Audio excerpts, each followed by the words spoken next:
Welcome to Brazilian Jiu-Jitsu Incorporated. I have the pleasure of being at Power Martial Arts in Las Vegas, Nevada, my home away from home. Today's video is going to be countering the elbow knee escape from mount. I got 5 different versions. They're going to range from at the very beginning to some in the middle, and one will be at the end. You may not like all of them, and it may not fit your game. I hope some will, so buckle up. I hope you enjoy.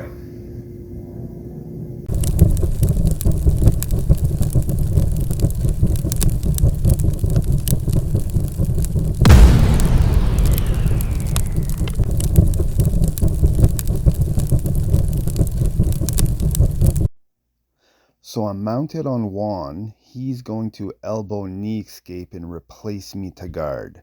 That's basically what I want to counter.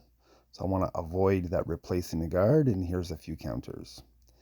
The first one is I just drive my forearm across the crown of the head. I want my inside forearm pressuring the temple on the side that he wants to prevent him from shrimping to that side. Very basic. Your second one is I transition to knee on, and then I get my grips. The key point on this one is I need to transfer all my body weight on my hands to make my legs light. Okay, and then I rotate to the opposite side that he's shrimping to, and then I get my grips and get to the knee on position. So very important I can't stress this enough. Everything will be very easily done if you transfer your weight on your hands to make your legs light. Then you anchor your grips, you establish your knee on position. And that's one of the ways to counter the replacing the guard. This one is more middle as he's pushing. What's going to be shown here is that I need to clear his legs. So I need to push my body forward. My legs come forward to transition to knee on, anchor my grips, and it's a good timing thing. The next one, I call this one the cowboy ride. So as he's shrimping to one side, that same knee needs to base out, and I transfer all my weight on my left knee. So as he goes, I transfer all my weight on my left knee to make my right leg, light, to rotate around his body to get side control.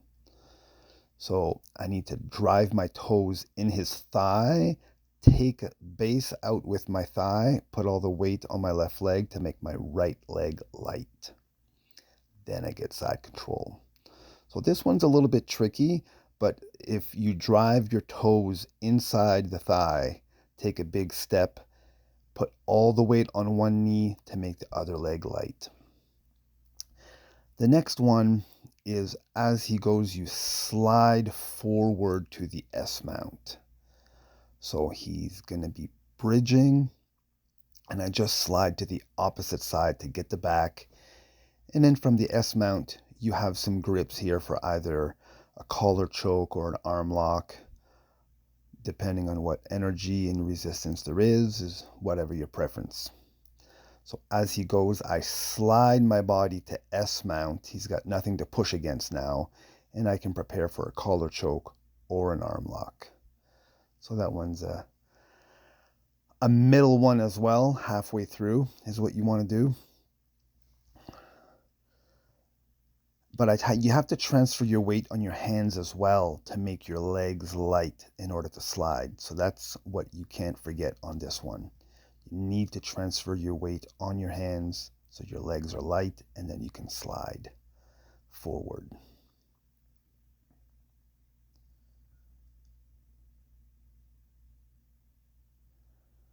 On the next one, he's replacing me the guard in the very end. Then I just pin a leg down and walk around. This is one of my favorite ones. This is at the very end.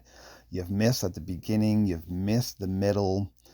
This one here is you're halfway through. You're just about ready to be put in guard. And I'm basically passing his guard, his butterfly guard, by pinning his right knee down with my left hand and hopping over the legs. I'm going around the legs for a guard pass.